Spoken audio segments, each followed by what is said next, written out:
Hello, and welcome to Castle of Horror, the show dedicated to horror movies and awesomeness. This week, we have a special Easter episode with a look at the 1972 film Night of the Lepus. This is episode 366.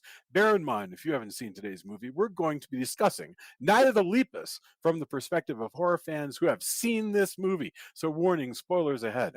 From Denver, Colorado, I'm your host, Jason Henderson, publisher at Castle Bridge Media, home of the Castle of Horror anthology.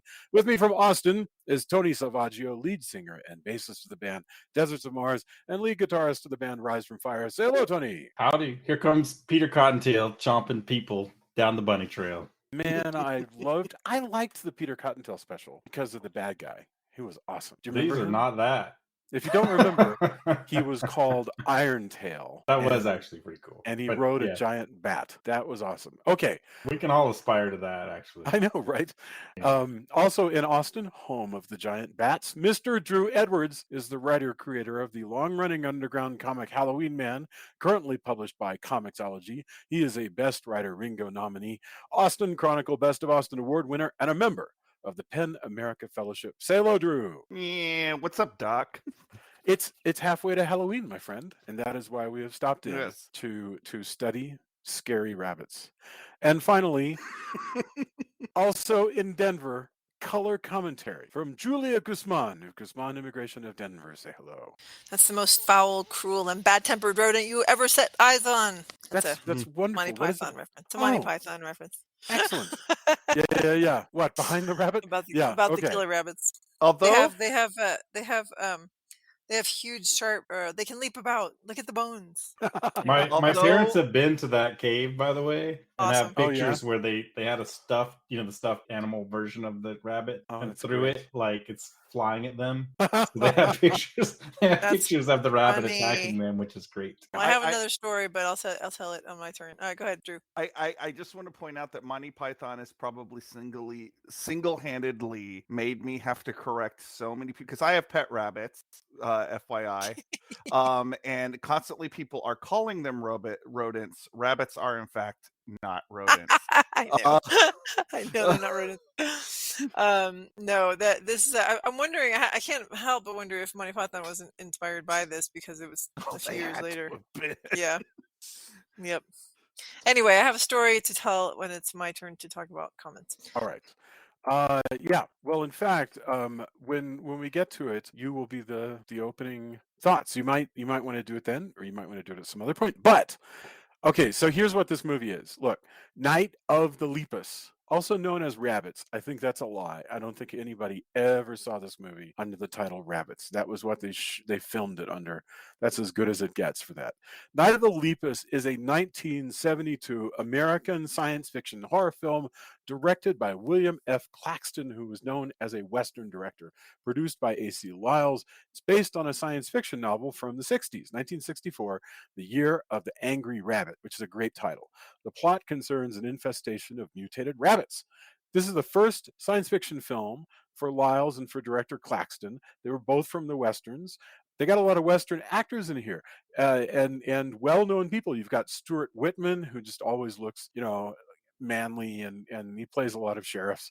Rory Calhoun, who also who was in Motel Hell, right? Genre royalty Janet Leigh, the star of Psycho. DeForest Kelley, bring in it. I mean, it's wonderful to see DeForest Kelley back to his sort of Gunsmoke style of character acting. This was done in Arizona, and they used domestic rabbits filmed against models like little trucks and little You signposts mean that and little RV stop wasn't signs. that RV made of cardboard wasn't a real RV? And that's how they did it. Forced perspective, so that sometimes you will believe that a giant rabbit is hopping down the road, and sometimes it was actually a You will stunt not. actor putting on a very, very believable and authentic looking rabbit costume and jumping on another actor as needed. So that's Night of the Lepus, 1972. Let's get our opening thoughts. This one's Drew's fault, but we're gonna start with Julia. I'll own that. I'll own that. Okay. Julia, we'll go Julia, Drew, Tony, and then I'll bring us into the topics. So, Julia, your opening thoughts, your first thoughts when, credits open up and it's Night of the Lepus. I started laughing hysterically. This whole movie made me laugh over and over. It's not scary. It is funny. It is very silly. But the thing I wanted to say was that the whole time I was thinking about not only Monty Python and the Holy Grail, but also Spamalot, which is the musical version. And our eldest child was in Spamalot and actually played Boars, which is the character who gets his head bitten off by a rabbit. And it was so funny because she had a fake head on top of armor, and then they would throw, I think she would grab the rabbit and attack herself with it and then throw the head. Yes. It's really, really funny. So I don't know, this whole movie, I just found it ridiculously funny. Yeah, she wore this is a tall girl to begin with, but she wore this whole rig that was a second set of shoulders that came up over her head. Yeah. And then a prosthetic head on those shoulders. It was just so she funny. would grab the rabbit, blind, I presume, grab the rabbit, gnaw at the false neck up there, and then sort of throws wrestle the head with and it, falls, and then throw dramatically the to the head and then fall backwards. It was really, really funny. But anyway, so that's what I kept thinking of. But no, this movie is very, very silly. It's not. It's just not. I know it's meant to be horror, but it's just not. It's not scary. It's so hard to be scared of a bunch of adorable rabbits, even if they do look large and they have ketchup on their faces. Anyway, so I found it entertaining, but I couldn't take it seriously, I'm afraid. Sorry. Sorry, Okay. movie. No, fair. Because you can try and give yourself to a movie, but the movie has to. I don't know. Oh, well, you know what? I'll save that for when it's my turn. Drew, I mean, you're the expert. What are your thoughts about Night of the Lepus? First of all, why Night of the Lepus? This movie was your idea. How did you know this movie Easter. existed? And what are your thoughts? Easter, and it's the best killer rabbit movie ever made. There are others. Yeah. But yeah. I find this movie to be kind of a schlock classic. It's as you pointed out, it's got a cast that is way better than a movie about giant mutant rabbits should have. I like a lot of the shots of the Southwest. I actually think that this has got some effective cinematography, especially the opening shot of Rory Calhoun on his horse, or presumably he was a stuntman, but it's a good looking shot. I also find this movie to be kind of a weird. By all rights, this movie should have come out in the 50s to early 60s. Because it's basically a giant mutate. It's them, but with rabbits. It's very much that kind of movie. And despite the fact that the monsters are rabbits, all of the actors play it completely straight. And so I like the weirdness of the fact that this is a 50s giant monster movie that just happened to come out in the 70s. So that's kind of interesting and bizarre to me. It's also so the effects are so bad that at times they kind of border into dreamlike and surreal. They're not good, but they're kind of hypnotic when you see, especially the sumo rabbits running through the some of the models and everything. Tony and I were talking about it before and I'm gonna get more into as we go along, but there is some stuff I don't like. I obviously as a rabbit owner, I don't like some of the shots of the rabbits with ketchup on them, because I know that they would be that would not be a sort of thing that a rabbit would enjoy at all. But at the same time, as someone that likes rabbits, I enjoy seeing all the rabbits rampaging. That being said, I also think the human characters are, particularly the rancher is a more than serviceable hero, better than a lot of horror movies that have better concepts might have. The characters are likable enough. So I don't know. It's just I can't remember the first time I saw this movie. I know I saw it when I was a little kid, and I've always had this weird fascination with it because it's just such a batshit crazy movie. It's just, it's weird on so many levels. And I'm glad we're finally talking about it. Like, I actually had to go back and check that to see if we hadn't talked about it before, because like when I first suggested it as like an Easter episode, I was like, surely we've done this before. Right. But we had not. So No, I've yeah. never seen this movie. Oh wow. Well, I apologies. But yeah, No, this is a schlock classic, and I don't think that that's entirely wrong. I think that as far as B movies go, there's a lot of people that would say that this is one of their favorites. I know.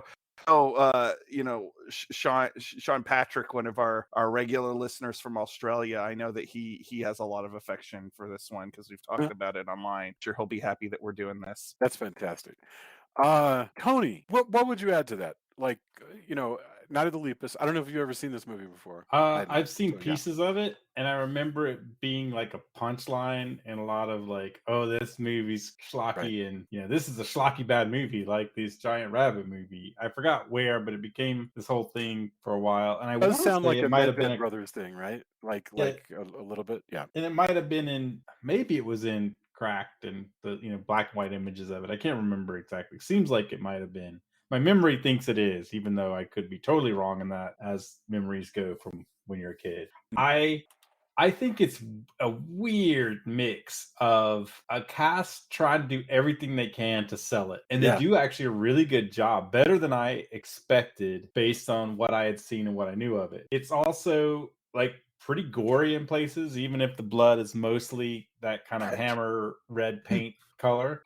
But when some of the people ripped apart, actually, I was surprised at how gory, because when I did see parts of it, it was definitely probably edited. It was, some broadcast version. Although still, it's always, I kind of liken it to how I think about Waterworld. Like Waterworld, if you like the movie, cool. But when I see Waterworld and I see people with machine guns and skis, like if I was there, I bet it would be terrible and scary. But me watching that movie, it looks like a Ciarama or SeaWorld skit. Yeah. Like no amount of people on skis with speedboats with machine guns looks anything to me but, oh no, look who's coming out. Like this That's feels funny.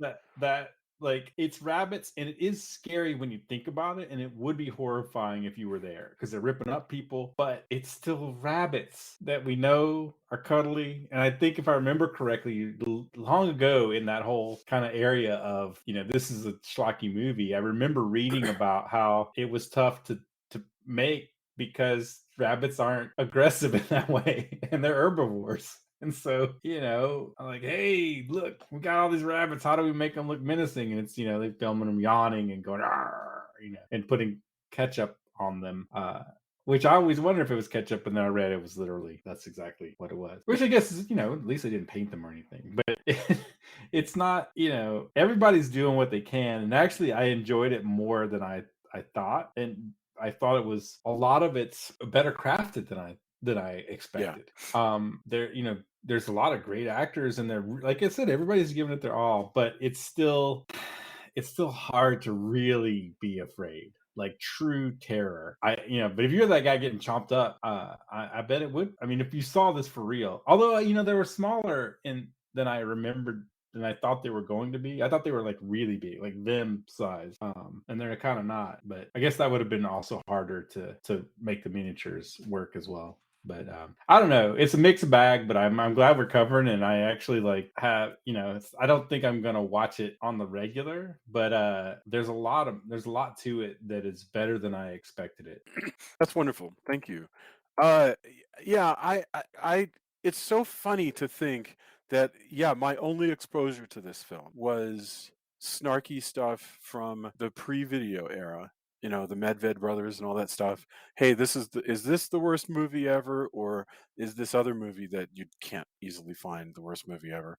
And it's not like that at all, from my perspective.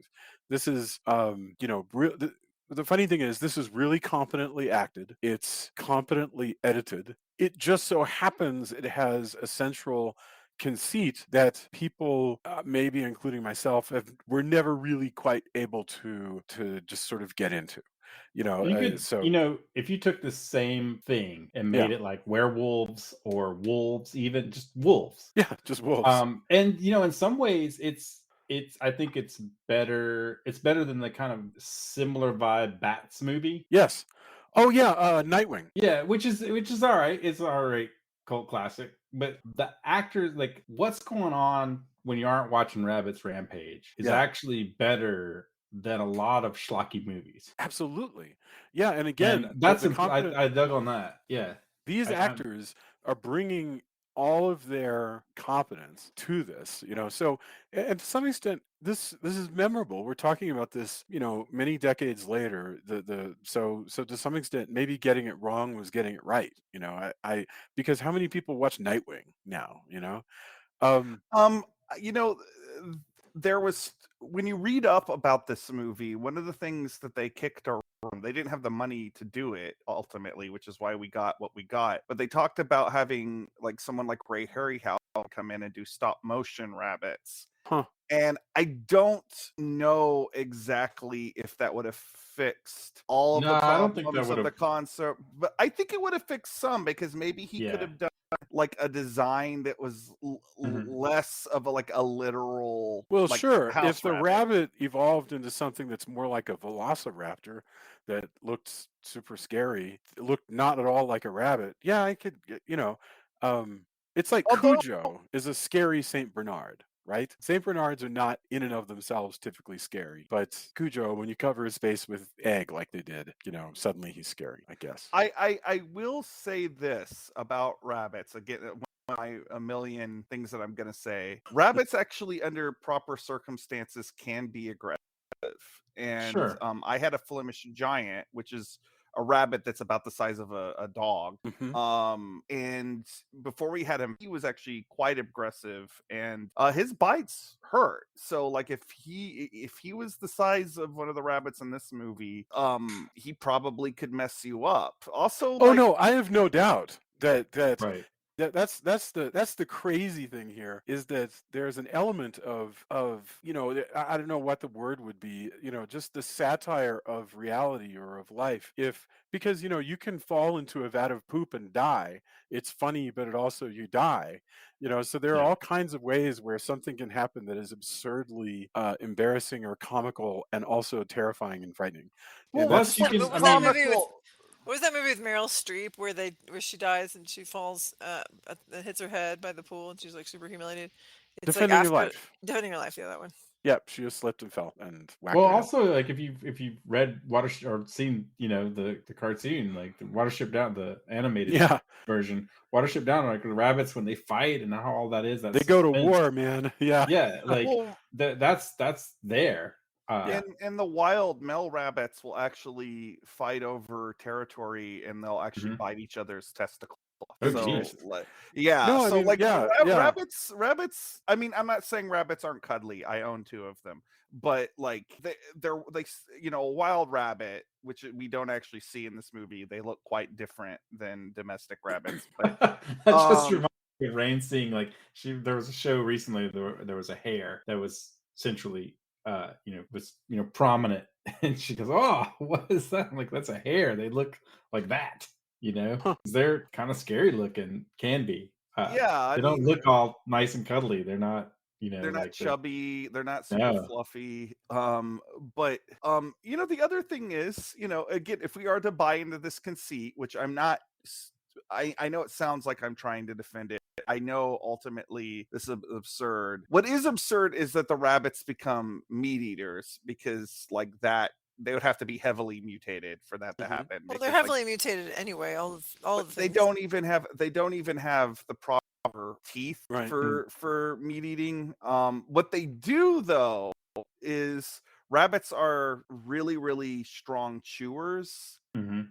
They do have a pretty strong bite. They can completely screw up, like, if you have anything wood in your living area, they can take apart like a whole thing. I So a, I a would big argue that rabbit. they weren't eating the people; they were just drinking their Well, blood. yeah. They Yeah. just kind of chew them I- apart. So They definitely stomp Canicula them. situation.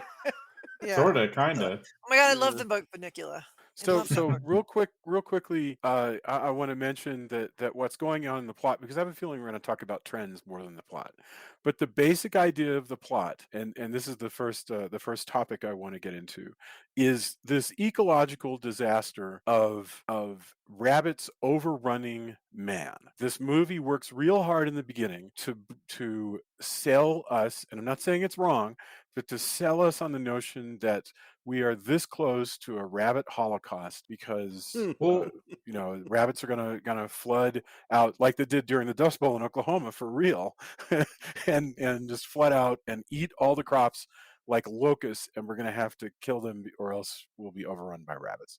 well, And also, I that's mean, yeah, it's based on a novel which I haven't read, but right. I also, and I probably should, read more into it. It is fascinating at the beginning. We had 50s and 60s. It's interesting that Drew brought up. So 50s and 60s, we had atomic age terror, right? Yes. Well, into the 70s, we do get that, but ecological terror. Yes. So a lot of we have frogs and Well, let's think about them, because what is this it? was a big thing Prophecy. that was happening. There's You know, frogs, and there's Nightwing, which is about bats. Food of the Gods, which is about everything. Rabbits, mice, everything. Are there any others? There's lots of them. Well, a lot of Uh, that stuff though came out Phase 4. after Jaws, Yes. though. Like I feel like a lot of those 70s Creature on the Loose movies are more a reaction to this. Really feels like them. Right, but what I'm saying Yeah, is it they does, begin doesn't it? the whole conceit of this, and that you'll see things like again, I mentioned Phase 4. Like there's Yes. a lot of we have like this this ecological awareness that's happening, and a lot of creature features that you see from there. Like there's part Jaws, of course, like kind of Piranha is that, but it's also an ecological thing as well. So moving into the 70s, we start to see a lot more, and I think this is on that they go out of their way to have a whole intro that looks like something you'd see in science class Right, instead right. of the intro to this Killer Rabbits movie where this is, you better watch out, the rabbits are doing this, and that leads into our mad scientist, or not mad scientist technically, of course, but our science gone awry. By the way, the little girl in here is responsible for so many murders. I know. Nobody saw her doing her thing, so they don't charge her with manslaughter. But It never that even little No, girl is it's not her directly fault. responsible. It's not her for- fault that the rabbits were capable of that. It's just her fault that they got out. But she yeah, does switch them, and then she they go, does "Oh, switch take 'em, one and of that these leads and not to- one of those." And Yeah. and so away she comes. That's little Melanie Fullerton as Amanda Bennett.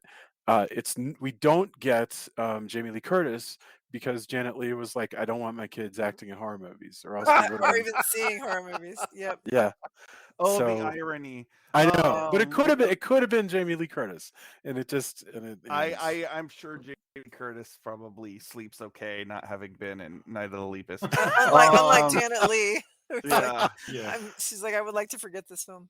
Oh, yeah. bless her heart. Well, Yeah, she's good in it. Like and that's the thing. it's kind of That's hot too. I like yeah. Janet Leigh. She's Although I did laugh when they called them a young couple, and then you see them, and they're like they're not unattractive, but they're a solidly middle-aged duo. Well, Janet Leigh is 45. She looks great, but she doesn't look. She does not look like a young couple person. Well, geez, I mean, I think the husband looks even Oh, cooler no, yes. than Yes. her. Like Stuart Whitman. Stuart Whitman, like he looks like he's been rode hard and put away wet. Yes, yeah, and I mean absolutely. he works for. He's totally believable as a guy that like works with animals out in the desert. But nowadays they probably would cast like, I don't know, some guy from a CW show or something. Oh, absolutely. But like Chris Pratt and everything. yeah, right? Chris Like, Pratt. Yeah. he's the rabbit. They look well matched. whisperer. They're the same age, by the way. Janet Leigh is just slightly older than Stuart Whitman. I think But they're great, they and I look- think they work really well as a couple who goes out and does all this field research. Like, Yes. absolutely believable. In fact, I think everybody in here is fairly believable for where they are in the town. Or, I mean, some of their choices, like the guy who's the guy who rams the guy with the truck close to the end. Like, he makes poor choices every step of the way. However, I think everybody's like it all fits. Like, I totally believe it. How many people, and I know this is going to be a no from Julia, but like, are Jason and Tony, are you familiar with the comic book Flaming Carrot by Bob Burden? Yeah, Only by absolutely. reputation. I never read any. No, it's Okay, great. one of the things I love about that comic is that he writes these absurd concepts, but the characters in the comic react to the stuff that's happening. It's like if someone were to take The Tick or something, Yeah. but the Yeah. characters play it completely straight. And that's one of the things I love about this movie, and the Mhm. reason why I find this movie so endlessly fascinating is that it is absurd on paper, but there's almost no lamp shading of that. Like everybody Yeah. plays it completely straight. There's only one part where Rory Calhoun's character is like picked up hitchhiking by a priest, and he, the priest is like, "There's something troubling you, my son," and he says, "Well, if I told you, you probably think I would be drinking," and that is the only point where they Right. make a joke about the concept. Well, it's You not know, even that. I think he's afraid of not getting picked up at the by the Well, priest. Like, if maybe he don't just wave a says, rifle around. Yeah, I thought that yeah, was because great. he throws his rifle down. He's like, "Well, this isn't going to help me." But Yeah. he, I didn't even see it as a joke in this, because he's like, "Look, you won't believe me. Just get me to town." Like, he's also cutting through. I can sit there and explain that giant rabbits are rampaging, and they're, I need to get there before nightfall, but he's just trying to cut to the chase, and also he's then just happy somebody picked him up. And I at think the that I don't even think that was a joke in that expense. But then at the point when the sheriff's like, "Hey, everybody at the drive-in movie theater, a bunch of killer rabbits are coming, so everybody needs to turn their lights on and do what I say." That point, he just says it, and apparently everybody takes it seriously rather than just going, "Oh yeah, okay." So Yeah, Whatever you say, I I'm was just gonna stay here and watch also my movie. surprised. when I was watching this today with Jamie, we had a brief conversation about how if that happened nowadays, like the Nobody real would do challenge. anything. Well, there were people like, well, I have my rights. I don't have to go fight the rabbit menace with you. You're Next right. thing you know, you're going to tell me I have to wear a mask and get vaccinated. Well, remember that 1970. What is this? 72. 72 is a lot closer to World War II than we are, and Yeah. so that notion of like Civic sacrifice pride. and listening to the government when it tells you to do something was more instinctive at the time, at least among the among those who weren't marginalized and by the government and had a tendency to rightfully distrust it. But for everybody else, they're like, oh well, I listened to the government all through the war, so I'm going to keep doing it. Also, And also, yeah, well, oh, go also ahead. this is a smaller town, so Yeah. you're less likely to err on the side, because there's also another side of horror that we've seen that would also come into the 80s, of kind of a mistrust in a post-Vietnam era where you may mistrust them, but in a smaller town that would be less likely even. I mean, Right. it's still kind of ridiculous in this movie, like, hey, there's giant rabbits, and everybody kind of goes along with it. But that conceit, again, because everybody plays it straight, like, I am so surprised. And nobody asks somebody like, okay, well, we need you to dress up as a giant carrot and lead them away from town, or anything like that. It's like, But no, the fact it that it's makes played. sense in a I'm sorry. way.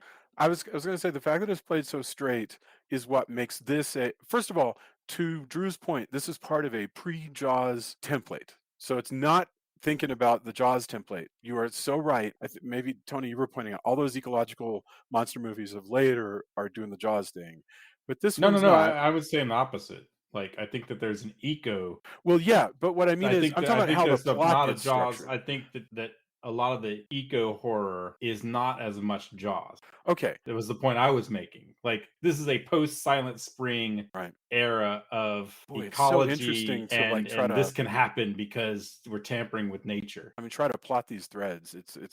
But I was just thinking, better, Incredible Melting Man, 1977, which is just 5 years after this, does the opposite. It makes the mistake of half the time they're doing funny sound effects. The characters are sometimes deliberately being a little silly, and it's funnier and better and more memorable, and I'm more likely to put it on again if it's like this, where everybody is just 100% straight. I'm much more likely to watch this again. Although than the Incredible Incredible than that. Melting Man does have much better special effects than this. Well, yeah, that's who did the makeup of Rick Baker, I Baker? think. Yes, no, it was Rick Baker. He was not happy. He wasn't happy with the film, but yes, he did a lot of good effects for that. But there's a lot of really doofy stuff in Incredible Melting Man, and it's sad. Attack of the Eye Creatures, 1967. So that's just a few years before this movie. Also has the hey, everybody turn on your headlights and stuff. There's a and it seems to me 67 and 72 are so close together. I think this is part of a sort of 20-year look back at all of those creature films of the 50s and people trying to kind of do it again. I think when you started, you had Mal, and then like you kind of the movies that Tony's talking about, and then you had stuff like Food of the Gods and Prophecy, which was kind of taking like they were they're combining them. Lord, I haven't heard somebody mention Prophecy in 15 years. That's another movie that I find kind of fascinating. But this again, I'm not trying to say this isn't schlock, but like it's fascinating schlock. Like absolutely, it's again, it's kind of dreamy at times. Like I'm in danger of repeating myself. I'm with you. And to get back to what's going on in the film, we open up with this notion of plagues of rabbits, and that actually did happen in the United States during the Dust Bowl and Australia, which is more recently than the Dust Bowl version, because they don't even mention the United States version, or at least not the earlier one. Then they talk about Arizona, and it takes place all in Arizona. They've got these damn rabbits have been eating all of the stuff that they would be feeding to their cattle, and so DeForest Kelley, who is the president of the college, is tasked with figuring out some way to take care of the rabbit problem. And one thing leads to another, and you get giant rabbits escaping and multiplying very, very quickly, and then you go through a series of gross. Like they should again, the little girl causes problems in ways they shouldn't have been experimenting, but then she also makes the problem worse. But even at the beginning, you get the very rancher-like problem where he's riding across the plains in his horse to do what he needs to do. Oh my goodness! Horse yes, trips in a rabbit hole, in a rabbit warren, and he has to shoot the horse. Which eventually, Rain, it reminded me there could have just easily been this, because Rain did a whole study, environmental impact kind of thing, where she studied prairie dogs, because in certain places, that's also, they're trying to get rid of all the prairie dogs. Like, I know my cousin, had, or my friend down the road had a horse that stepped in a prairie dog mound, and, they're tearing up everything. And there's a lot of back and forth between, are they that bad? Should we leave them alone? They're really intelligent creatures. She even did a musical, Prairie Dog, the musical, which is kind of her first. I would defend the kid in court as her attorney, because that was what you call an attractive nuisance. Those adults left her alone. That's true. In the other room, they were like doing their own thing, and she was just there to mess with the super dangerous experimental rabbits. So yeah, I don't blame the kid at all. Well, and the fact that it was like, you've got the good rabbits that you could go ahead and go, oh, take one of the control groups home for the hell of it, and the dangerous ones you've been experimenting with, both in unlocked cages next to one another. This is like young Frankenstein level. To her credit, she's a kid, right? Like, that's something I know, that's what I'm saying. Like, I would totally defend her. Oh my goodness! But sadly, honestly, she loved the rabbit with the hormone therapy. More than she liked the other rabbit in the control group. Imagine if the other kid hadn't made it so that the rabbit went into the hole, she would have had that rabbit at home. It would have eaten her and her family. True. Honestly, though, like, I do sort of feel like the protagonists of this movie are all on the right side of things. Like, let's not lose sight of the fact that ultimately all of these people were trying to find a way to deal with a problem with the least amount of ecological impact. Like, Right. so, it blows up in their face because of, circumstances, I guess. Sure. But I kind of like the fact that you have this very, rugged rancher types, but they also have this like kernel of progressiveness inside of them as well. I think that's really interesting, and I think Yeah. that's one of the reasons why I like them as characters. Like, there's even a point where the main rancher guy is arguing with the other rancher who's like, "Oh, I'm going to drop poison and Right. on your land if you don't take care of these rabbits," and he's making his case for why this is a better way. Yeah. I don't Well, know. and I these think are it's smart kinda cool. conversations, right? I mean, this is like they're real conversations. They're not dumb. It reminds me in a way of the conversations that happen in The Fog, where you remember all your characters there are all working people who have businesses to run, who are concerned about the day-to-day logistics of all that, and then horror comes into it. And in the revamp, they don't really. That's not really the case in the reboot, where Yeah. suddenly they're just doing a tourist attraction and stuff. It's not.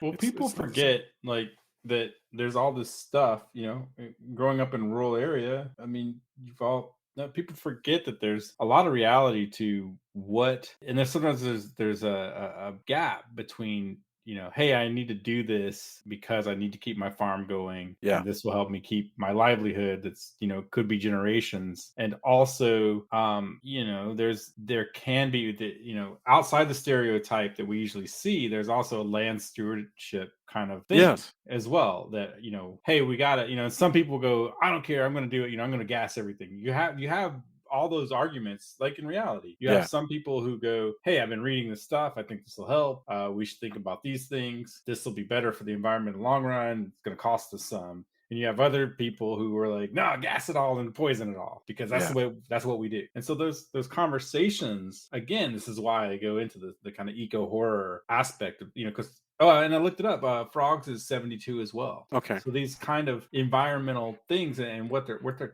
actually talking about, even outside of the fact that eventually it's about giant rabbits, is sort of real stuff. Absolutely. And I like that. I found that interesting. I think that those underpinnings are what keeps this from just being while we're talking about it, is it's not just the schlocky Right. part of giant rabbits, which can at parts does look ridiculous, like we said. But that's how these things work. I mean, where just like, I don't know, Horror of Party Beach or something, which in theory, is about the dangers of there being nuclear waste in the oceans.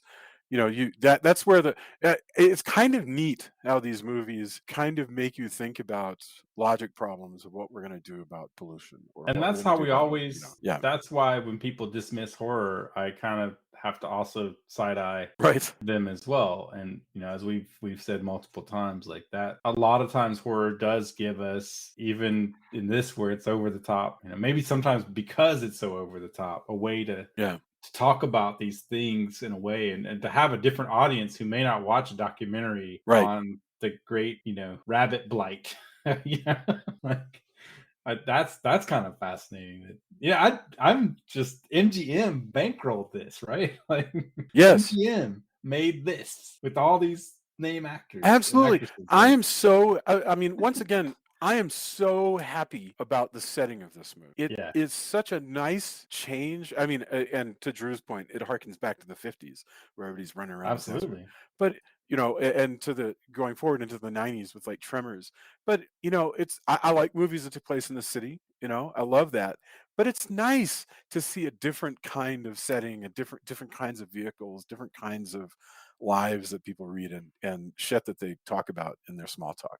So, before we get away from this, I think another reason why this movie, talking about the quality of it, I think the reason why this is more watchable than something that's, because there's dozens of monster movies that are made every year. Yeah. And most of them are forgettable. This movie has a cult following. It's been released on special edition Blu-ray.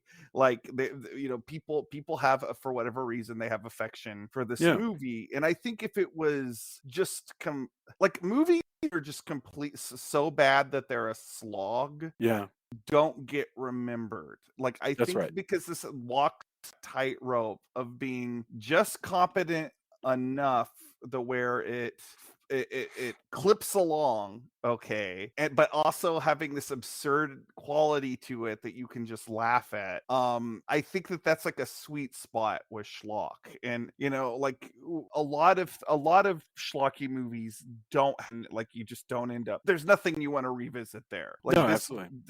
this has something extra, and I think it's the social consciousness of it, and the fact that they actually, again, they have a very good cast. Yeah, absolutely. Let's talk for a second about giant monsters, what it takes to make a scary giant monster. I'm thinking about this. Like, in other words, if I say, okay, guys, somebody just called me, they want a giant monster idea on their desk in the morning. What is it that makes a good giant monster? Like, to a certain extent, if I take a rat and I make it the size of a horse, to me a horse-sized rat is way scarier than, say, a house-sized rat, a Godzilla-sized rat, because a horse-sized rat can get in the house, and somehow that's, I think that's like, what are the special ingredients for making a scary giant monster? I mean, I think it's something that I think part of the reason the rat wouldn't be as scary is because it has tiny little legs. So if it's giant, it's just kind of moving. I don't know. It's kind of slithering through the street. Whereas something that can stomp, if it's really giant, something that can stomp on you is terrifying. Something that's so big that Right. just its foot stepping on you would smush you. Um, but the tail of the rat would be pretty scary. I don't know. Personally think slime, like anything slithery and slimy, is going to be really terrifying. Like I just, or like spiders, So where the they have like blob, Yeah, to I think me, insects tend to be more scary because they're weird. already alien. Yeah, Yes. exactly. Like when we see Right. them, they don't Like a follow the grasshopper. laws of what we think of. Like mammals, it's harder because you kind of know the behavior. You've seen them a lot. You may even have them as pets. Like people still have pet rats, or you've seen them in experiments. But insects, just you view them, you're like, are these from Earth? Are you sure? And spiders, especially because of like it's the eyes and they have fangs, and they're creepy looking. But again, you could make there are scary movies where there's just a lot of spiders. Yes, sure. As That's well that's as the way they giant did it in the spiders. 70s. Kingdom of the Spiders seriously traumatized me as a kid. That was like one of the scariest movies I ever saw. Sure. It was terrifying. I think Tony hit on something. I think the reason why a lot of giant monsters that are effective are further away from, outside of King Kong. Like there aren't a lot of mammalian giant monsters, and partly I think that's because people are fascinated with dinosaurs, which were effectively real giant monsters. But there's also this idea of something that's not only fearsome but something is icky. And so like lizards, frogs, Yeah, so I'm saying slimy things. yeah, like bugs, worms. I mean, that Well, was like the giant Gila monster is like 50 feet tall, but it seems to me if you get up in the morning, you walk into your living room, and there's a Gila monster the size of your couch. That's scarier to me than It the is giant scary, Gila monster. but I mean, is it different than say a Komodo dragon? That's True. because Komodo dragons are large. But I think really what really hits us, why those are scary, is there's something still in our brain where there's an evolutionary step. We're like, why alligators are scary, and it's because they are such refined pieces of nature, and so sharks as well, right? There's a whole. I mean, anytime you talk about them, they are the purest version of that thing, and they've been that way for millions of years. Right. Well, and underwater creatures. And I think but I think that is, we have things in our brain that say, watch out for that. Those are the dangerous things, they'll get you. Whereas other mammals, not in the same way, right? it is weird there aren't things, even though we do have predatory mammals like wolves and bears that are very impressive, but you don't see a whole lot of Lions and movies. tigers and bears, oh my. Yeah, you don't really see a whole lot of there's not a whole movie about giant mutated wolves or giant mutated bear. I mean, maybe. Well, actually, what we see is the the werewolf. It's like werewolf. the idea of a human that could become that. Yeah. But you're right about we could probably use a movie about a rabid bear in like a I just don't know. Colorado neighborhood. I think it's true though that I think what's more scary. So it's what becomes scarier to us about mammals is us being able to turn into the monster rather than the monster being foreign, strange thing. So you're less likely to have a horror movie about a rabid bear than you are to have a horror movie about a person who suddenly starts to turn into a bear, which is what is, there's an animated movie, but it's not a horror movie. That's an interesting idea. I'm not being sarcastic. Why this doesn't work also is the perception of herbivores as being like, you look at most movies and herbivores are all portrayed as completely docile, but if you actually look at wildlife, that's not true. Like cows can trample you to death. Bulls are dangerous, man. Yeah, bulls you don't want to be run down by one for sure. Hippos kill more people than sharks. Every year. So a hippo-sized rabbit could actually ruin your day. It just doesn't look scary in a movie. It doesn't look scary. You're right, which is why I think if they had more of an effects budget and they could have actually utilized stop motion, you maybe could have done a bit more of like a rabbit monster or of some sort. But you're absolutely right. Like, because they use the sort of rabbits that you can get at a pet store, it just ends up looking ridiculous. I find it fascinating the soundscape of the rabbits. It's like it's a bunch of things, and I found their choices to be fascinating. So there's a keyboard-ish element that's making like some keyboard effects, and then there's a twittery animal sound, and then at some point there's breathing added to it. Yeah, and it's such a strange choice, but it makes an interesting soundscape, but it's bizarre. As someone that lives with rabbits, the noise is interesting because rabbits, while they can make noise, they don't really make a whole lot of noise at all. I really wondered about that because obviously guinea pigs make lots of noise. They can grunt. They can't roar. Like, they don't even have the vocal cord to produce a sound like that. Can they growl? Can they go? They can grunt. They can grunt. It sounds more like this isn't even right, but the closest thing that I would describe it to is probably like a pig, like winking. And they can squill, but they don't do it very much, and it doesn't really sound like the noise in this movie. Oh no. But definitely like and that's the thing. I was thinking about this. If they had put more thought into it, the fact that rabbits are silent, you could have made that creepy. Like, right. If somebody actually was like, okay, our monster are rabbits. Like, what is potentially creepy about that? Rabbits are quiet. They do sneak up on the guy in the truck for some reason, and they don't do that as much elsewhere. Well, and the other sound that they use is like galloping, which again doesn't feel like. I feel like it would have been scary almost to have giant thump thump thump thump, like more of a heartbeat kind of sound, rather than this galloping sound that they ended up using for all the herd. Well, that's the thing. Rabbits talk to each other more by noises that they thump at each other. So like there's like, I mean, I guess if you were God forbid somebody remake this, like there is angles you could take this at to where you might be able to make a more effective monster movie about it. Although again, there are a couple of more recent killer rabbit movies, and I wasn't joking. I wasn't being ironic when I said that this was the best killer rabbit movie ever made, because like the other attempts at kind of taking the same concept are actually even worse than this. And I think there Just was for no completion's heart. sake, can you name a couple of those? Like Off the top of my head, there's a movie called The Beaster Bunny. And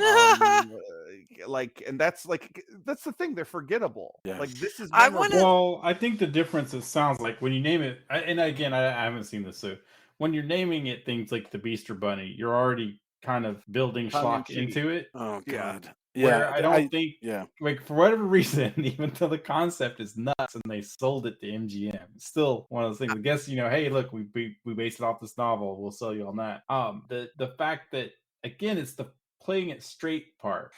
Yes. That's in this ecological part that is fascinating to me, that everybody just operates on this concept, and getting really good actors who are doing their work is different. It wasn't set up to be like, once you name it that, you're setting it up to just like, haha, we're in on the joke. Whereas I'm so glad it you said became that, a joke. Like Night of Lepus became a joke because haha, killer rabbits. But going into it, it's the idea isn't, who knows? I mean, maybe there's some things, whether you talk to the writers, like, I haven't seen these special features, or maybe they go, no, I can't believe this, I sold this. But in general, there's never that feeling. Like, the end think you can result make doesn't feel anything that way. horror, and sometimes horror deliberately rides the line.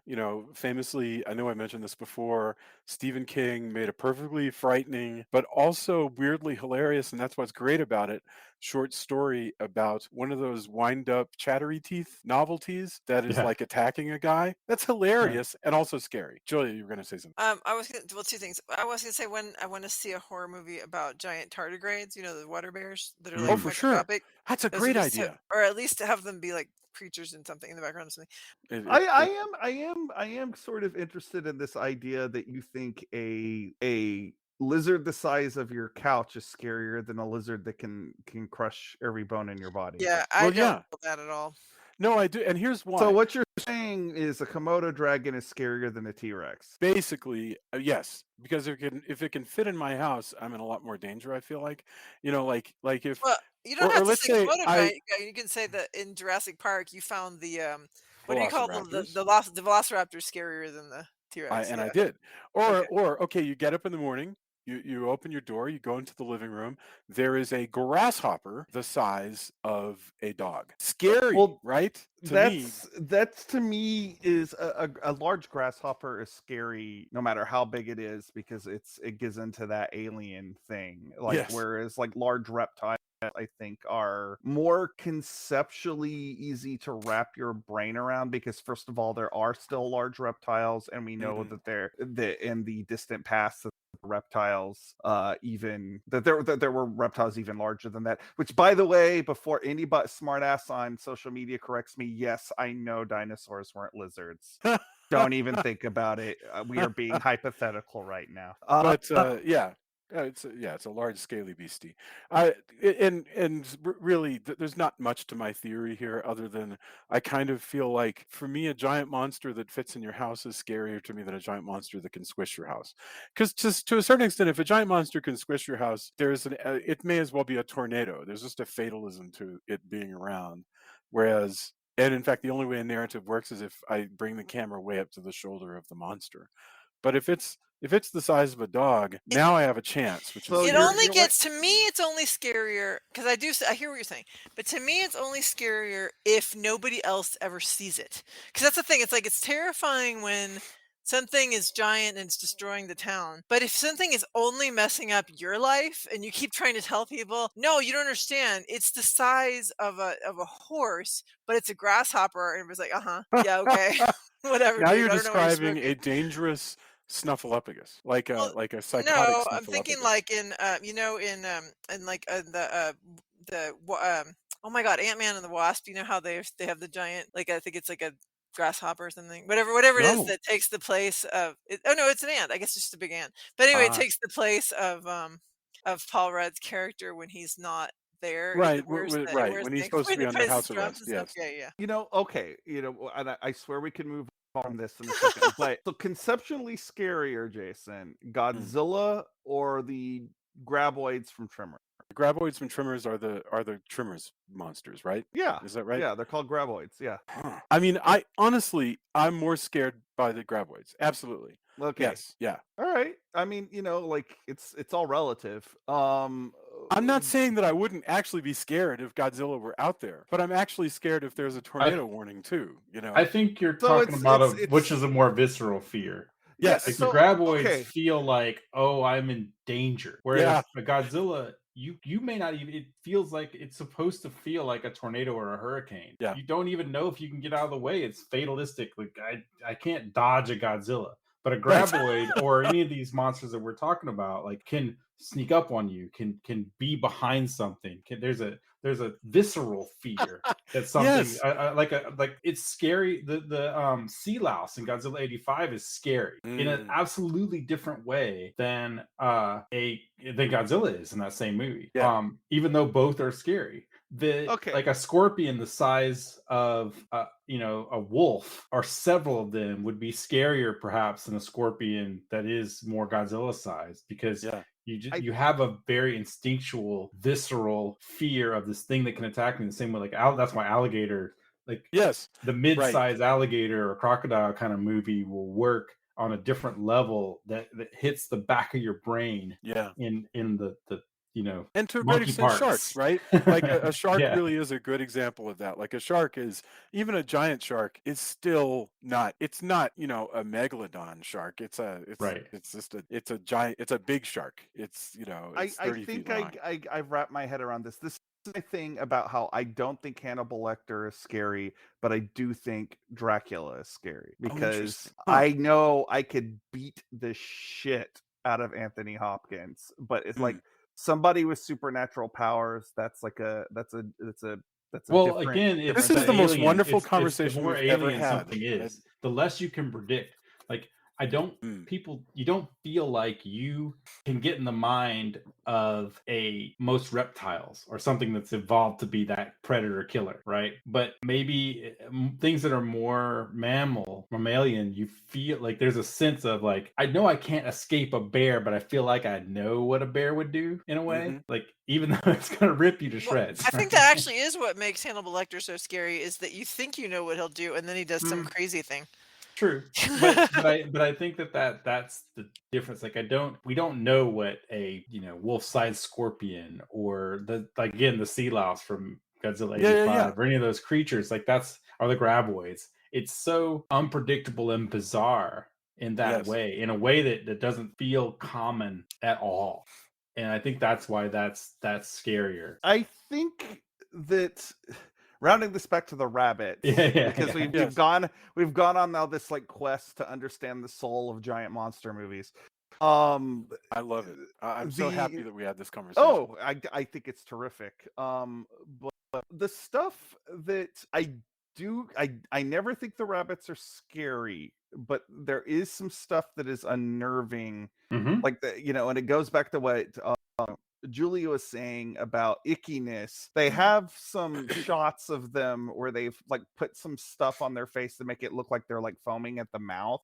And those shots are not nice to look at. It's because it's funny, like when my rabbits that I own, my pet rabbits, yawn, it's actually one of the cutest things in the world, but because they've like paneled right up into this rabbit's face, it's so uncomfortable that first of all, I feel bad that they had to put makeup or whatever it is on a rabbit, but like like within the context of the movie, like that's probably the most effective that the creatures are in the entire movie. Again, to their credit, to the filmmakers' credit, they have made these rabbits as scary as they can possibly make these rabbits.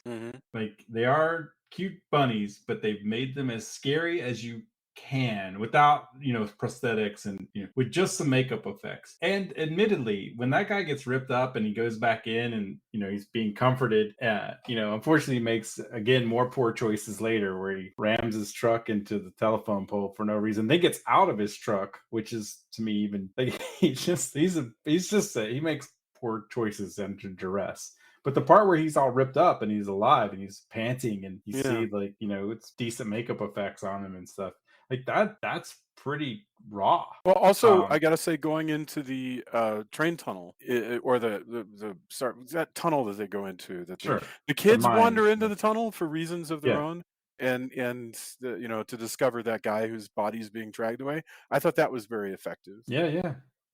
Question: the third act, hey, let's take a big bunch of the train tracks. There's suspense about waiting for it to get cleared before they can hook it up to then lure the rabbits towards it and shock them. Forgive me for a dumb question here. Let's assume for a moment that this would work and that electrifying this thing, you'd be able to lure all the rabbits onto it and they'd get shocked. But and also machine gunned by the people in the machine gun Right. guns. But did they harm these rabbits? No, it said it was super. The firecrackers are just superimposed onto the film. Yeah, it looks pretty fake to my eyes, but I my criticism of this scene is that they presume that rabbits are a lot dumber than they actually are, because like the first wave of rabbits probably would run smack dab into that fence, but then like the other ones rabbits would run away.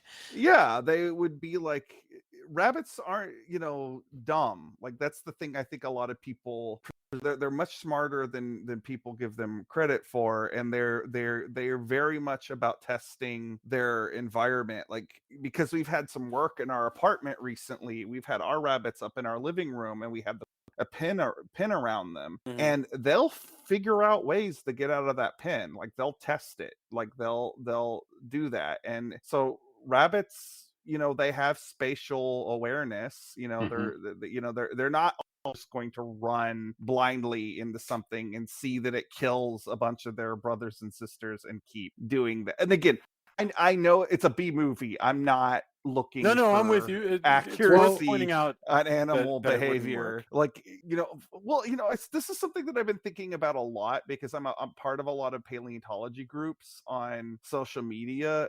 And there is this pandemic, like just nitpicky, like these people, I'm like there for the meme and like the reposts of articles, but like there's a subset of people who are into dinosaurs that just will like this endless bitching about the Jurassic Park movies and about how they're not 100% scientifically accurate. And I just want to scream that it's a fucking movie. Like, it's not a documentary. And worse than that, nobody cares but them.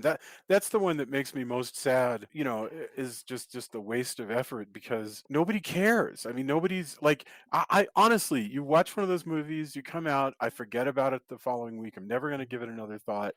I'm not going to run into any dinosaurs. So it doesn't matter at all. Well, and like I think the thing is like, how many of them probably got into being, like, if they're anything like me, they got to being into dinosaurs because they like monster movies. But my point that I've kind of taken the long way around in is like, even though like I'm pointing out the inaccuracies on the way these rabbits behave, I don't think this is a zoological documentary. I just clarify that. Like, I don't actually care. I just think it's funny because I live with rabbits. Well, I think also it depends on your stance too. I think, when you're in a group like that, there is, and it happens in fandom, it happens all over, but part of it is, I think some people's quest, and this happens with famous scientists sometimes too, some people's quest to have the accuracy that is needed for actual science takes the fact that you're really good at researching that and pushing that forward, sometimes for a lot of people takes precedent over, like, you know what, it's okay that pop culture, but maybe it's not okay that pop culture thinks that, because you fought so hard to make sure that like people know that these were feathers or that muscles worked a certain way, right? That it's got to be just so frustrating. Well, but I guess that's people, true. But and as a musician, sometimes, I can't tell you how many times I've been just completely aggravated and want to throw things at my TV based on technology and how video games actually work, right? Like, I mean, even the new Matrix movie made me go like, you had all of this, you had all of these people you could have asked, and it doesn't work that way, and so I get it. I get it too. Like, because like I remember, as much as I liked Crawl when it came out, which is a movie I would totally like to do on the show at one point, but I did.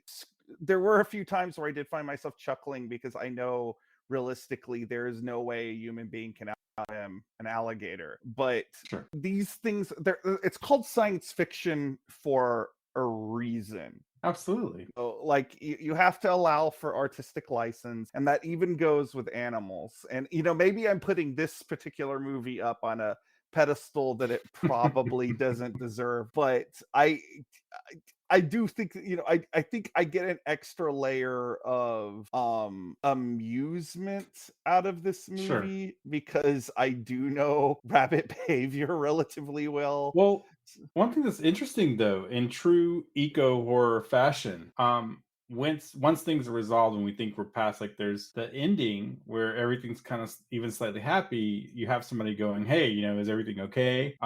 Well, we're still seeing some rabbits here and there, and that's how that works, right? They're I mean, yeah, maybe there could be leaving it over for a sequel, but it's more about these are animals and we know we can't truly get rid on, this is a Pandora's box we've opened. Yes. This happens in ecological terms all the time. We introduce this invasive species, we try to rally back, but we're still going to see this is going to be a cycle instead. And that I thought that was actually interesting. I didn't even think about the sequel thing at first when I was just listening, because it seems so realistic of, this happened and we did this as humans.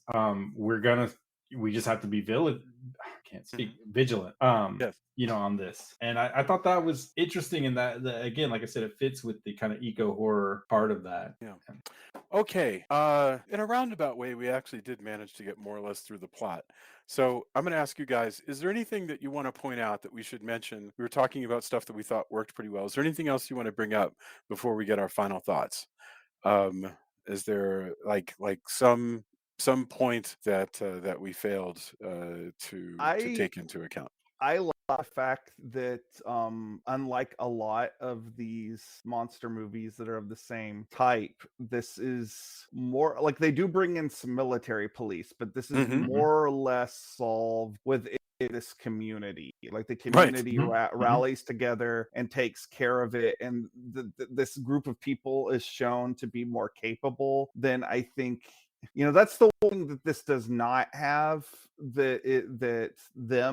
which I think is the blueprint for this movie is it doesn't have like the love affair with the American military. Like what we see taking care of us is college scientists, local law enforcement, local ranchers, townspeople, local the guy with who has the helicopter. Yeah, like it's kind of cool to see that they're like, okay, people capable. Oh, monsters, well, we'll band together and take care of that. Like I just think that's kind of groovy. Like, yeah, I agree. That's wonderful. Yes.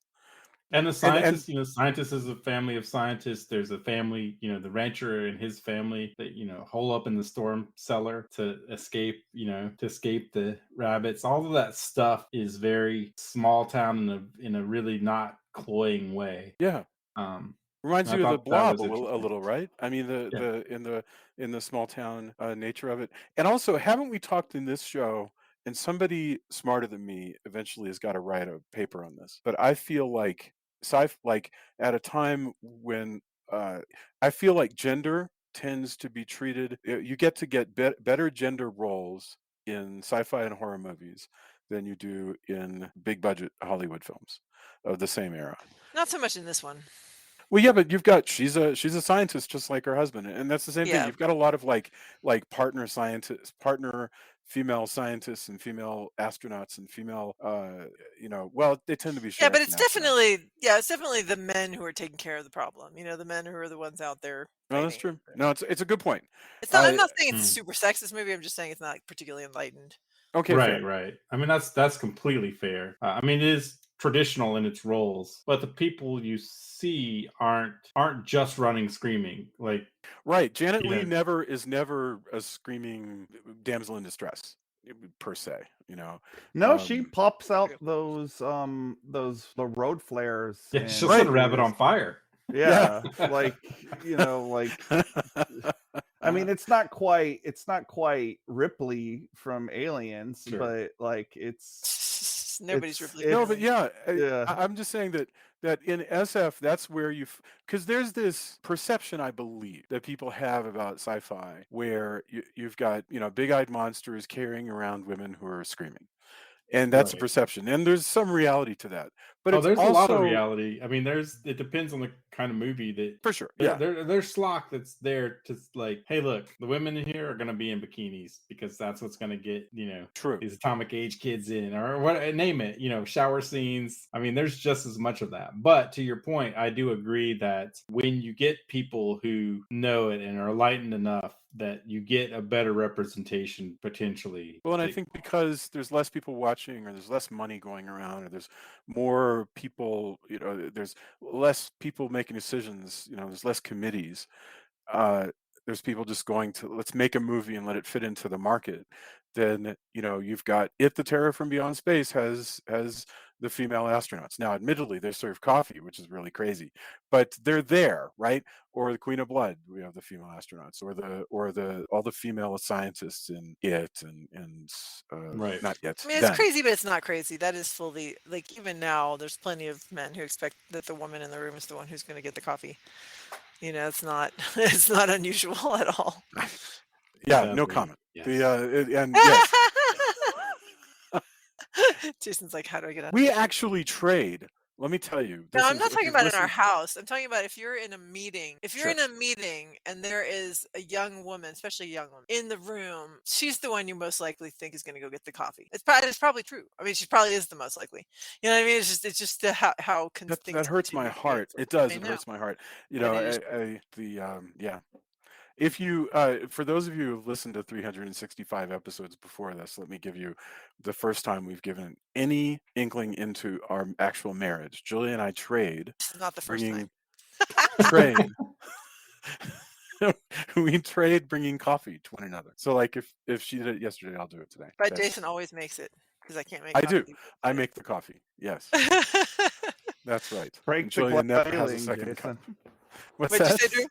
I said break the glass ceiling, Jason. I know, right? So yeah. Okay. Well, that was really great. And I like the models. I just want to say I don't even care if people didn't find them believable. I like the models. They're charming. I like them as well. I think again, they've done everything you can possibly do to make these rabbits as scary as they can make them. Mm-hmm. Although I did like, there's one scene where they're running and a couple of rabbits go, "Ooh, look, a drink," and like stop and start. They cut away real quick because they're like, "Oh, rabbits, come on, work with me here, right?" But there's one point where they're running towards, and then two of the rabbits like, "Ooh, a drink." It's kind of charming in a way, like yes, but yes, because the rabbits, like I like the makes little. sense. The little stop signs, somebody to make little roads. I love it. Sure. All of that stuff just is wonderful. It makes me happy. So, neat. Okay, then let's get our final thoughts to the extent that there are any. If you don't have anything because we already talked about everything, then that's totally great. But Julia, we started with you and we shall start with you again. What are your final thoughts on the night of the Lepus? I mean, I don't really have a lot to add. Like I say, it's a silly film. It's entertaining. The acting is not terrible, so it's definitely not the worst movie I've seen. But it's just a kind of a silly idea. It's just they just can't. I don't think you can really make rabbits scary, or at least this is not the way. So that's just, I found it hard to get into, but it was amusing. Thank you. Drew, what about you? It is a silly movie, but what a great conversation we got out of it. I think that this is yielded, and it's funny because I was actually kind of worried about, because we were coming off of the Fly movies, which are all kind of varying degrees of cerebral to something that's kind of more lowbrow, and yet we still, not even kind of more lowbrow, definitely more lowbrow, and we managed to actually mine some stuff for a conversation out of it. So And we should tell people who are expecting to tune in to hear about the next Fly movie that we tried to find it, but it is unfortunately really hard to find. So we will hopefully come back to it in the future. Working on it, work in progress. Outside of it's kind of frustrating to me too, because outside of the Blu-ray box set, you can't really find it on I looked a little bit, and I don't, as I've said before, I don't condone piracy, but even sites where I was like, I wonder if anybody's even got this. I mean, if you do just a quick search, you might as well click on a site that says "I will give you ransomware.com." Like, judging by the names of things, Seriously. I'm not gonna click that like that. But Seriously. I was hoping. I looked. I tried looking around, and the Fly 2, for whatever reason, just the way the rights are. Yeah. And I wish we'd all bought that set so I could watch it. But I would love to rent I it. mean, I still watched it. No, I know, and I remember you have- actually digging it, and I was sad that it wasn't viewable easily. I think and that's we a should bummer. do a retrospective when we figure out how, like, because we have these various movies that are parts of like we're still missing the Phantasm movies. Mhm. We're still missing one of the Hannibal Lecters. I think we should do a whole retrospective once we can get our hands on the Fly 2, where we fill in the blanks on things that we have almost all. Let's call the retrospective. Finally, That's a wonderful idea. Yeah. Yeah. Thanks for making it available for the rest of us. Kind of, and it's just weird. And that's again why I'm kind of sometimes such a physical media person. Is I would have never thought, as much as it was on cable, and as many times I've seen it in various pieces over the years, and I rented it on VHS at the time, that the Fly 2 would be so hard to get a legit stream of, even on random channels. Well, it was on Netflix up until like a couple of months ago. Like, No which kidding. is why, which is It'll pop up again. The way those things work, if something pops away, Sure. it's because somebody else, it's entered the sort of the queue for somebody else, and it will pop up. Guaranteed, So. Yeah, we'll come back. I did want to cover it because I remember it's been a long time since I've watched it all the way through. But I do remember, although it does make me want to do a retrospective like we talked about before. Like, I want to do The Blob and a few other remakes like that, because I think there's some legit cool stuff out there. I really want to do The Blob. I interrupted Drew's final thoughts.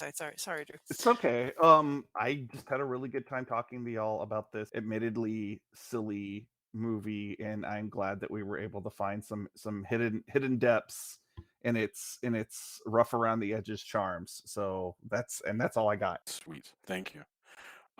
Did I do that out of order? Tony, No, I didn't go yet. I interjected along with.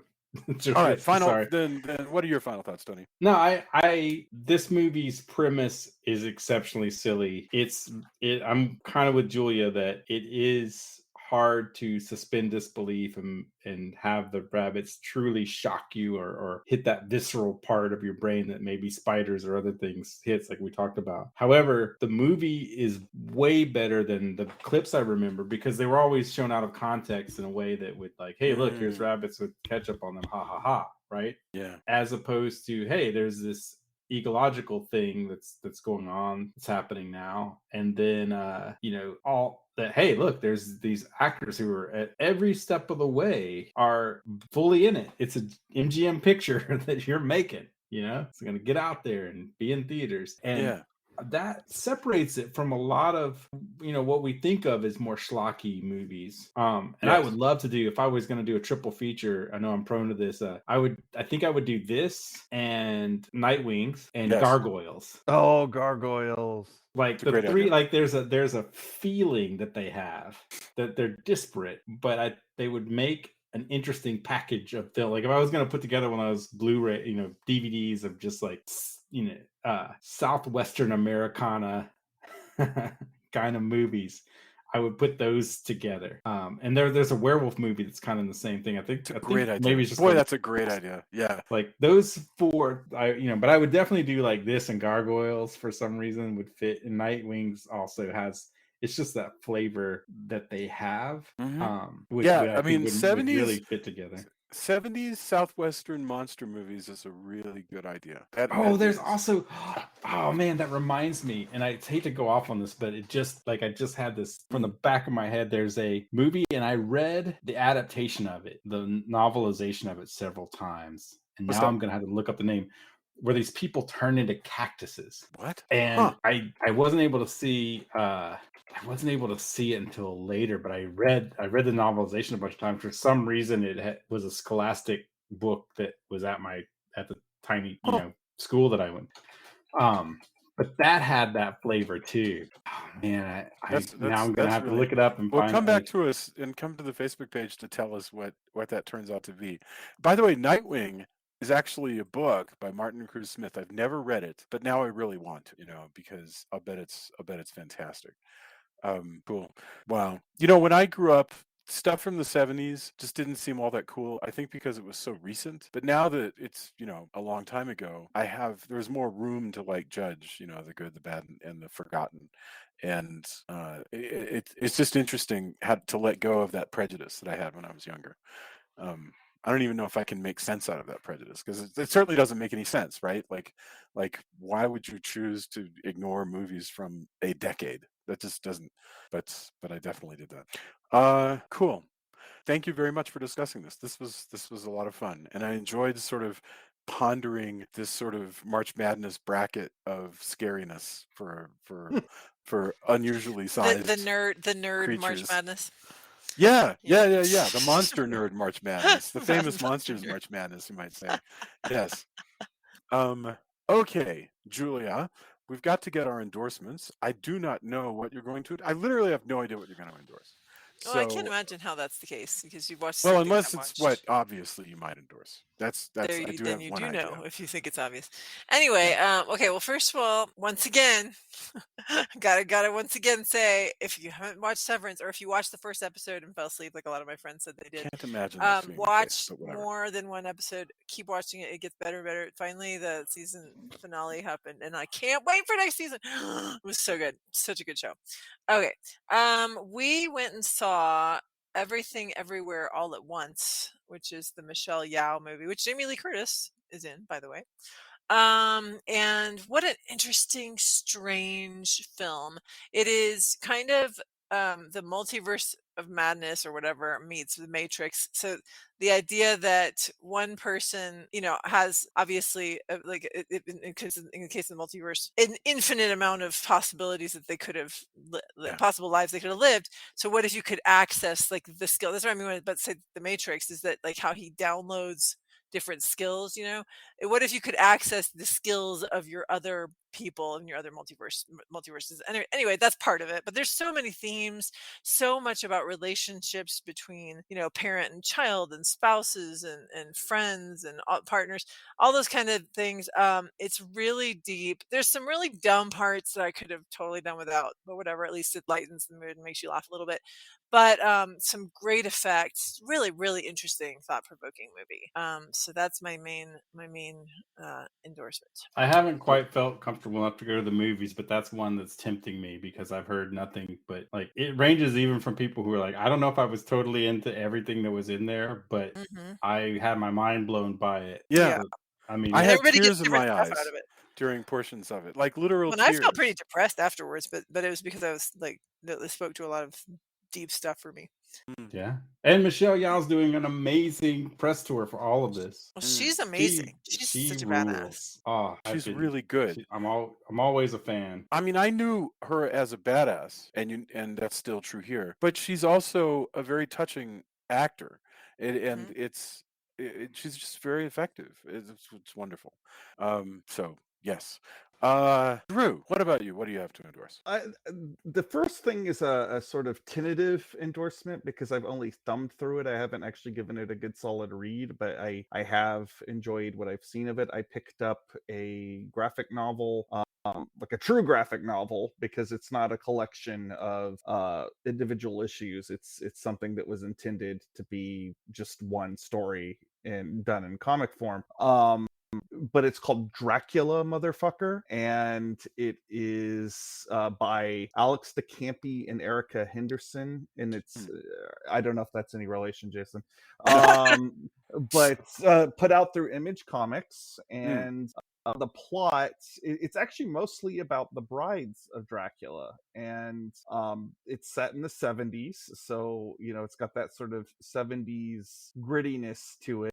And I'm very interested in giving it down, a closer read through. It got a lot of positive reviews. I remember when it came out, so I can't imagine me being lukewarm to it once I've read it. But that's kind of like I said, it's a tentative investment.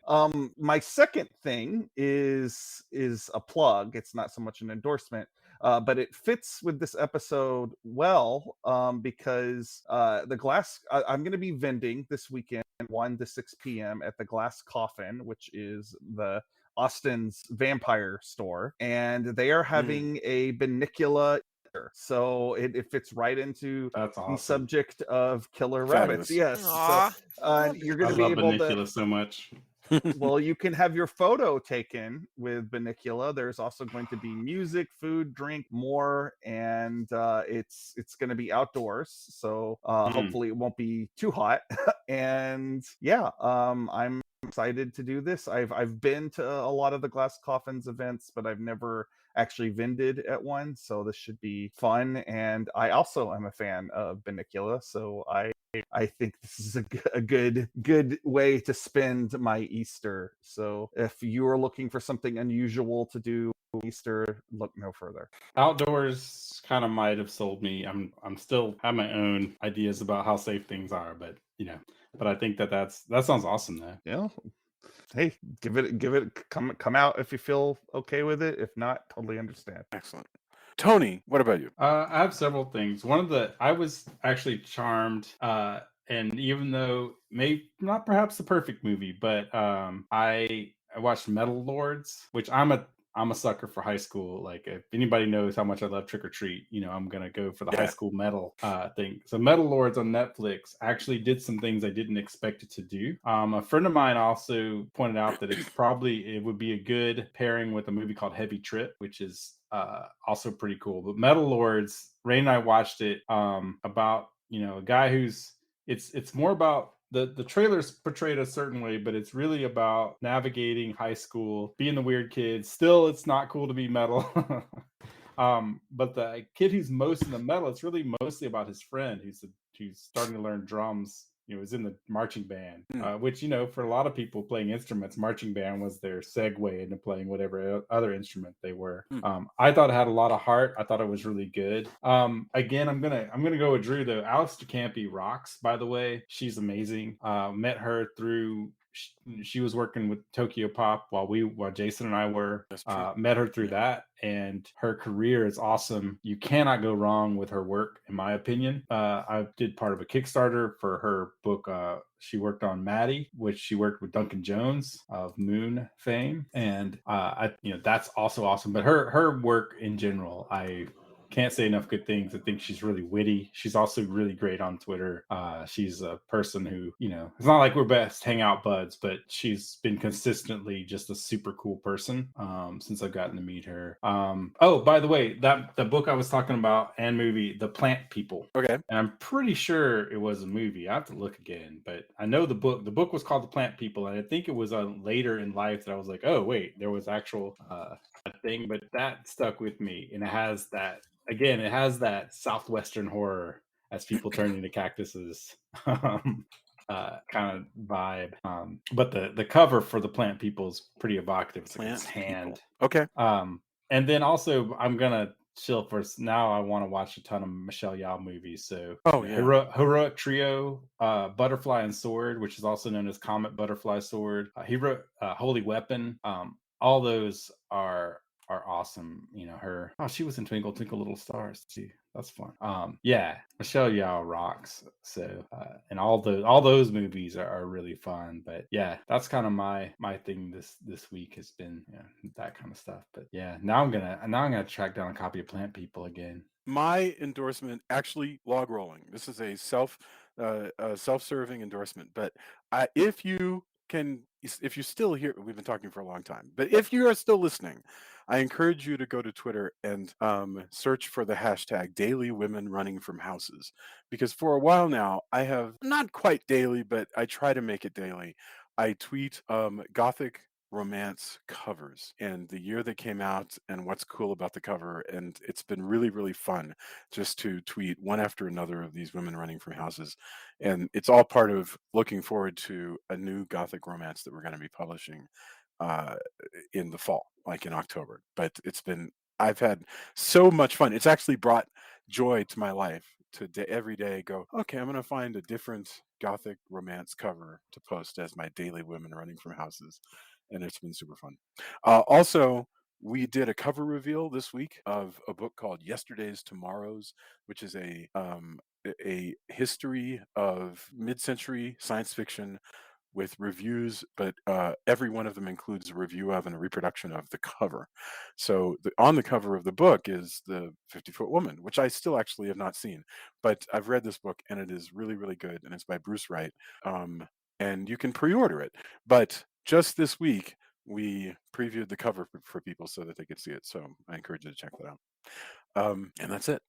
Thank you, everybody. I really enjoyed this. Have a wonderful, wonderful evening and week.